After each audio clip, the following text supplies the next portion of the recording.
Good afternoon, everybody. I'd like to welcome you all to the 13th edition of the Global UAE Energy Forum. We are right now in the European session of this 12-hour forum where we are circling the globe, starting with Asia and Middle East earlier today, and we've now just started the European session. And I am delighted, and we'll be joined by 50 analysts across those 12 hours. For this particular session, I'm delighted to open with the feature interview with Mr. Mele Kyari, who is the Group CEO of NNPC in Nigeria. Mr. Kyari, thank you so much for joining us. Thank you so much, Diala. Thank you very much for your time also. Well, it's great to have you and to make the most of our time with you. Let's get going. I'll start with let's start with Nigeria. We're going to be discussing Nigeria. And then perhaps delving onto OPEC and OPEC Plus and where that might be going again. This is all about the outlook for the year ahead and what you see as the most pertinent points to make on that front. Let's talk about Nigeria within the context of OPEC. First of all, we did have many members of the OPEC Plus coalition last year struggling to meet their quotas for production, despite even cuts being made towards the end of last year. Nigeria, of course, was one of those who was suffering with that. You did have, production problems. There was sabotage on pipelines, etc. Give us a view at the start of 2023, where things stand in your sort of production projections, and whether those challenges are coming under control. Yes, very well. Thank you very much. I think it's very clear from all market analysis that there is a supply shortfall globally. And of course, nobody is doing much to close those supply gap. Remember, in the last 10 years, there is a massive underinvestment in our sector for very many reasons, some for economic reasons, but mostly associated with energy transition conversation. And of course, this was further complicated by the COVID-19 period where investment came very low and there was no basis for people to put their money into this business. And ultimately, we're seeing the impact of that. And definitely for OPEC and the global E&P industry, now we know for sure that efforts are ongoing for people to bring back money into the capital, despite all the restrictions that we're seeing around the financial sector. But definitely, even if you wish to bring back production tomorrow, you can't do it because that's not how it works. When you bring in money into this industry, we know for sure that you need a gestation period, probably 24 months minimum. And at the best of intention, you can't recover production immediately. And therefore, minding all the geopolitical issues, the Ukraine and very other associated issues with it, the fact still remains is that the net production is declining. Companies are making effort to bring back those production. In our case, we have a different challenge other than just a lack of investment in the last 45 years. There are low investment in the last 45 years. That's correct. That's true of very many other jurisdictions where cash flows don't support the investment. In our case, we had a different challenge, a security challenge that became very manifest early 2022. And of course, we took definite steps to bring back production, and this is paying off. For instance, around July, our net crude oil, excluding condensate, came down to about 1 million barrels. That is low in ever the history of our country and our industry. And of course, that has been restored in a very great, to a great extent because we took some steps, a very practical step that so to handling of all these issues around pipeline security. And this is working. So for us, we see a trajectory of restoring production, including condensate, within the year. Definitely, we believe that we can hit our target of 2.2, but our budget target is 1.8, but we know that it's practical to do 2.2 within 2023, probably by the time of 2023. This is practical. So for us, it's a moving target in a sense that with best of efforts, we can achieve this. So overall, in the OPEC basket and among all production, except for a few jurisdictions, we know for sure that investment today will not translate to production tomorrow, and therefore countries will continue to grapple with the ability to meet their quotas. Of course, and a lot of pressure now is coming on the OPEC countries, if you like. If you take a medium-term outlook, they're really going to be the ones who are going to be coming up with that incremental production. And as we just said, a few of its members are struggling. But you mentioned cash there and cash revenues. And of course, in 2022, because of your drop in production, you didn't generate as much revenue, obviously, as you did for the barrels that you were producing, could have produced. The other issue that Nigeria had in challenge was in some of it had to import more fuels, if you like. But what is the trajectory for that going forward, given your forex reserves to be able to continue with those purchases and imports? And structurally, has the fuel situation again improved in the country? NNPC restructured mid-year last year. Has that made any difference to how it's running operations? Yeah, it didn't make a difference.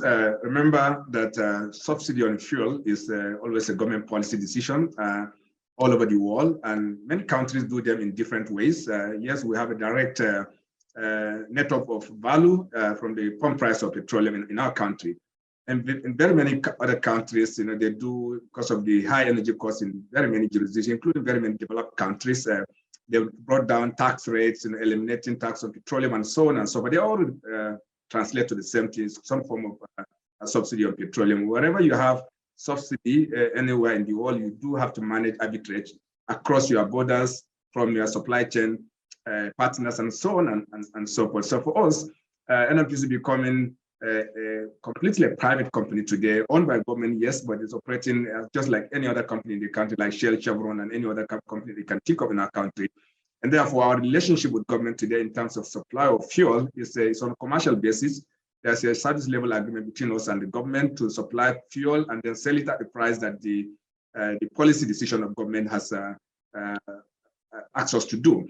So it's not a problem at all for us as a corporate company. It's a value for us. We're delivering products to the country. We have the sufficient cash flow to support this. And there's a relationship between us and government. We don't see any challenge, delivering a product into our country. Man, the fact that, almost a 100% import of our petroleum product requirement because of the very fact that we have decided to rehabilitate all our 4 refineries in one sweep. And that's the right thing to do. We've made a very clear commercial decision to do this. And as soon as we are done this, of course, as we all know in this platform, a very informed platform, we know that producing locally brings you close to supply, and that removes energy security issues. But other than that, the key impact is actually freight issues that you have to manage. And we're very comfortable with what we're doing now. We don't see any danger in supply into our country. We're meeting all our applications. We don't have any payment issues with our suppliers. And of course, as we're seeing the growing production from the crude oil production and condensate production, that we know that ability to pay will not be an issue for us. So we don't experience the kind of thing that other countries may be suffering today. So I don't see any challenge going forward, but the decision of whether or not the subsidies will remain will clearly be that of government, and we're happy to serve them. Okay, and just to go back to a point you made, just to get some clarity before we move on to slightly bigger picture, you said that you're hoping maybe 2.2 by the end of this year, 1.8 is more realistic target. Where is production today in January 2023? We by December, I'm sure I have the current figure for December. End of December, we did 1.519, which is not far from 1.8. And I have a number of projects that I have clear line of sight when they can come on board in 2023. There are restoration works that we're doing on some of our pipelines, which will clearly making the attainment of 1.8 very, very easy to attain. We're looking beyond that. We think that we can escalate it higher. Okay, I mean, let's talk a bit about that. With these ambitious plans for production to increase this year, hopefully, and of course, that's positive for Nigeria, more revenue. Now, will you be able to export those volumes within the OPEC Plus group? Because, of course, a big conversation to be had, and that's expected to be had within the group this year, is the whole question around baselines, which came into challenge last year. And the reality conclusion at the end of last year was that should any more oil have been needed, which it wasn't, that Saudi and the UAE, for example, would have had to take the slack because the other members weren't ready. Now, going forward into this year, we have OPEC not planning to meet for another few months. 2 questions for you. Do you think the decision they took in October to cut production was the correct one in hindsight, 3 months later? Secondly, do you expect this conversation on baselines to happen anytime soon? I think, first of all, when the production cut was announced in October, obviously it was based on the data that was available at that time. And then at that point, I recall that there was some gallop in prices downwards. And that may be the reason that they informed this, not that there was visibility of a new production that's going to come up or extraction of production from the asset. I think it was probably a reaction that was informed by the moment, but in today's context, I'm not sure it will be necessary to sustain such costs today because supply is still a challenge. And of course, coming back to my country, around would we be able to send crude oil into the market? We're already doing that, yes, because every production that we do here today, because we're not processing, we're processing very little part of it, except in a few modular refineries. That means that Nigeria is contributing to the market in terms of supply of crude oil into the market. Not 100% of that production, when it's converted to product, comes back to our country. Of course, Nigeria is continuously contributing, despite the fact that today our net both condensate and crude oil production is around 1.5 million barrels per day. But we know that we are contributing to the market. We will escalate this. So even when we are able to get back our refineries, combined capacity 450 to 45,000 barrels per day, and then the Dangote refinery, which we believe that could come up on stream by the middle of the year. So national capacity will be somewhere around 1.1 million barrels per day. So you still have a net difference that has to go to the market. And of course, local processing, if we do this, we'll exceed our domestic product requirements.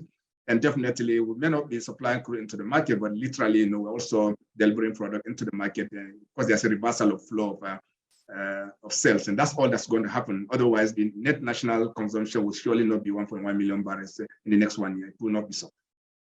Yeah, and what do you make of it? You're talking about the net flows have changed. You're talking about Nigeria specifically in terms of its domestic consumption and what it can then export. But let's just quickly put the question to you of, I don't want to get too much into the Russian question here, but of course, Russia's flows changed dramatically last year because of the war. We saw countries like China and India take more of its oil. And of course, we have product sanctions coming up in less than a month on Russian oil products. How is OPEC, from your point of view, OPEC viewing that change of flow from Russia in terms of its Asian market as obviously secure demand center? Does it feel any threat from that? I don't see any threat, because the production levels still remain about the same thing. The market has not rejected production from OPEC member countries. It's really change of flow of trade. And that's really what has happened. Because whenever you have political dislocation like we're having because of this Russia-Ukraine crisis, it did have impact of how much of crude oil is able to leave Russia. But overall, many countries have done some marginal increases. And because the price remains substantially high, consumers have also reduced their offtake. So therefore, that's some kind of balancing that has happened natural, that it has happened because of the factors of demand and supply. And this is very, very obvious. So of course, we have not seen any rejection. We have not seen significant cargo hanging in the markets today. That means that, flow has changed, of course, into Europe also. Great volumes are also still coming into Europe. And of course, countries in the Middle East also have not lost their market in the Far East. That's why the fact that you're seeing some flow from Russia into China and India. I've not seen any significant change to that equation. And do you think, again, we'll get this view from our panel that's coming up later in the session. Last year, obviously this price volatility was a big theme of the year for many reasons behind that. And the other one was really, trying to determine whether supply or demand was being pulled more strongly. Literally month to month, the projections, expectations were changing because of the geopolitical situation, because of so many new macro factors hitting the world. But going forward now, for the first half at least of this year, Mr. Kyari, do you see, you talked about supply constraints and shortages generally, but if you look at oil prices, certainly they're not indicating any serious supply constraints at the moment, and that's with OPEC having cut production 3 months ago. So what's your projection for that picture going forward, the demand supply? What will be a bigger determinant factor this year, do you think? I think one thing is very obvious in the market. We haven't seen this level of gallop in prices in the history of the industry, where you see month to month or week to week changes that are unprecedented. You see losses of $10 in a week, and that's abnormal in this market. And we haven't seen this. Therefore, the whole balance of demand and supply haven't really, in reality, played out in the last 1 year or so. That means that the line of sight around new production limited, ability to bring back oil production is also limited by very many factors, financing, the response of the financial world to fossil fuel investment and so on, are really constraining that ability to respond. Therefore, I do not see a significant recovery of supply within the next 1 to 2 years. That means that you're going to live with this range of prices for a while to come. I'm not see how this demand will collapse because countries are coming back. China is recovering from COVID-19, and a number of countries, particularly sub-Saharan African countries, are growing. The economies are growing very, very fast against all odds, and that means that more consumption. And clearly, within the next 1 to 2 years, I'm not sure we'll see any fall in demand. That means that once demand don't fall, and you are not able to bring in new production, or you're not able to restore production, it means that you're going to live with whatever price you're seeing today. That means that seeing a sub $75 to $80 oil is very, very unrealistic. Yeah, and I mean, that might be good for countries like Nigeria and OPEC countries and other producers, but certainly not a great picture, even if it's $70 or $80, which today is looking low. For consuming countries, particularly, as you said, developing countries, whether they're in Africa, Latin America, etc., that huge burden of cost of oil supply as consumers, debt burdens, of course, for the high dollar, etc. What stress are you seeing on the African continent on that front? Do you think that developing economies can live with $80 oil? Yeah, it's very difficult to predict that. But of course, what happens is that when prices get too high, your demand goes down. It's very natural. And countries will come up with other approaches to finding energy sources. And that's very, very correct. As you may be aware, in sub-Saharan Africa, our key fuel for transportation is petroleum. And infrastructure for railways are very, very underdeveloped, and therefore you're relying largely on internal combustion engine vehicles for transportation. You're almost left with no option than probably cut the frequency of your travels and all that. But ultimately, demand and supply will come to play, and countries will have to live with it. I know that a number of countries have been issues with ability to even import petroleum products that are going forward, and I'm sure the market is aware of this. Some of the conversation and engagements that OPEC has put forward is that there needs a balance of pricing so that the consumers are also kept whole and they are not going to any difficulty, while the producing companies also don't lose. I think there's a balance that is happening, and as you may be aware, in the industry, everybody sees a $60 oil is a good price for both consumers and supplier. But whenever you have extreme issues around supply, then you just live around the $75, $80. And of course, this is a key challenge for many African countries. Of course, and even though Nigeria is a producer, as you said, for the last year, that's been a bit of a challenge for you, because not only have you not been able to reap the revenue from your oil to its maximum, but you've had to import products, which of course have also been priced very expensively the last year. And just quickly on that point, before we wrap up, Mr. Kyari, you mentioned the 4 refineries that are coming online this year, which should improve that situation. Is there an updated date on that, when those will be fully functioning? Yes, well, by half of next year, we'll get one of our refineries, 2 of them to start, and then the third one will not be able to come back by the half of next year. Okay, so for this year, then you would say that there might still be this year. I'm sorry. I thought we were in December. Apologies. It's this year. Sorry. We're in 2023. I apologize. I meant the half of this year. Thank you. Okay, then okay. Well, Mr. Kyari, thank you so much. We've run out of time for our interview with you. Thank you so much for joining us, Mr. Mele Kyari, who is the Group CEO of NNPC. Thank you so much for your time.